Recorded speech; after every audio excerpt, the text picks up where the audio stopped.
Hello everyone, কক্সবাজারে যারা বেড়াতে এসেছেন নিজের মনের মতো করে নাস্তা করতে পারেননি অথবা যারা পরবর্তীতে আসবেন, আজকের ভিডিওটা শুধুমাত্র তাদের জন্য। কক্সবাজারের টপ 3টা প্লেস আছে যেখানে আপনারা নিজেদের মনের মতো করে নাস্তা করতে পারবেন, আর কোনটার প্রাইস কত সবকিছু নিয়ে থাকবে আজকে বিস্তারিত। প্রথমত চলে গেলাম রেইনড্রপ রেস্টুরেন্টে। এটা হচ্ছে দ্বিতীয় তলা পর্যন্ত একটা খোলামেলা রেস্টুরেন্ট, যেখানে আপনারা আমার মতো অনেক বেশি সি ফুড লাভার আছেন, তারা এখানে এসে বিভিন্ন রকমের মাছ দেওয়া থাকবে। এখান থেকে আপনারা চুজ করবেন যে কোনটা কত পিস নিতে চাচ্ছেন।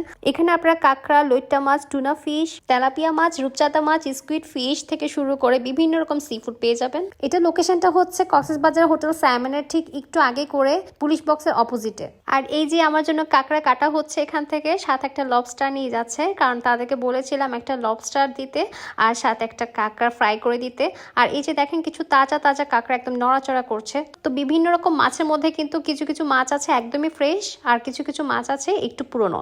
আপনাদের ফ্রেন্ড সার্কেলে যে মাছ একটু ভালো চিনে তাকে কিন্তু এখানে নিয়ে আসবেন, যাতে করে সে তাজা মাছটা আপনাকে চুজ করে দিতে পারে, আর সেটা আপনি ওদেরকে বলবেন যে এটা আপনাকে ভেজে দিতে, তারা সেটা কিন্তু ভেজে দিবে। তো আমার লবস্টার চলে আসলো, অ্যান্ড এই লবস্টারটা এত জুসি ছিল, এত মানে ইয়াম্মি ছিল বলা বাহিরে।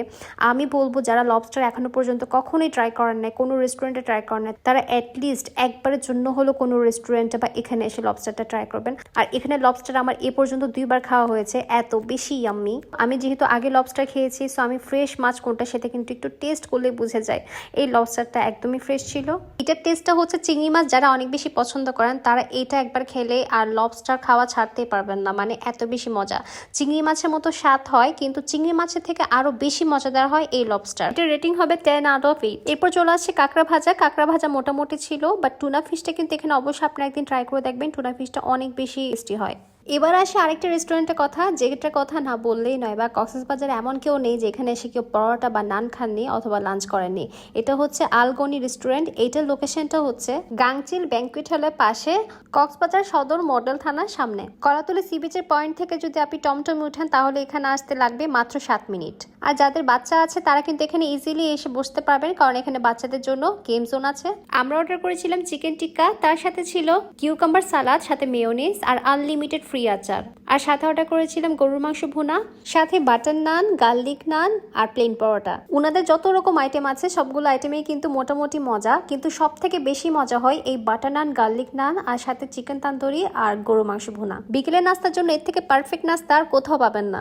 আলগনি রেস্টুরেন্ট থেকে বের হয়ে হাতের বাম দিকে কিন্তু 2 মিনিট হাঁটলেই পেয়ে যাবেন এই পেস্ট্রি শপটা। এখানে বিভিন্ন ফ্লেভারে বিভিন্ন রকম পেস্ট্রি পাওয়া যায়, বাট সেদিন আমার ব্যাড লাক ছিল, শুধুমাত্র চকলেট ফ্লেভারটা ছাড়া তেমন একটা পেস্ট্রি আমি এখানে পাইনি। আর যাদের বার্থডে সারপ্রাইজ দেওয়ার একটু প্ল্যানিং থাকতে পারে কক্সবাজার, তারা কিন্তু এখানে এসে বার্থডে যেই ডেকোরেশনের আইটেমগুলো আছে সেগুলো পারচেস করতে পারেন। ওনাদের মোটামুটি পেস্ট্রি কালেকশনগুলো কিন্তু একদমই ফ্রেশ থাকে। তো এই চকলেট পেস্ট্রি নিয়ে নিলাম 90 টাকা করে 3টা। আমি পার্সোনালি ডোনাট পছন্দ করি না, বাট যারা ডোনাট পছন্দ করেন তারা 60 টাকা করে ডোনাটগুলো এখান থেকে পারচেস করে খেতে পারেন। তো এই চকলেট পেস্ট্রিটা কিন্তু খুবই ইয়াম্মি হয়, বিকজ অফ এখানে ইচ অ্যান্ড এভরি লেয়ারে এত সুন্দর করে চকলেট সিরাপটা থাকে, একদম সফট স্মুথলি কিন্তু কেকটা একদম কেটে যায়। এই ছিল নাস্তার জন্য কক্সবাজারের ফুড ব্লগটা। যদি ভালো লেগে থাকে তাহলে টাইমলাইনে শেয়ার করে রাখুন।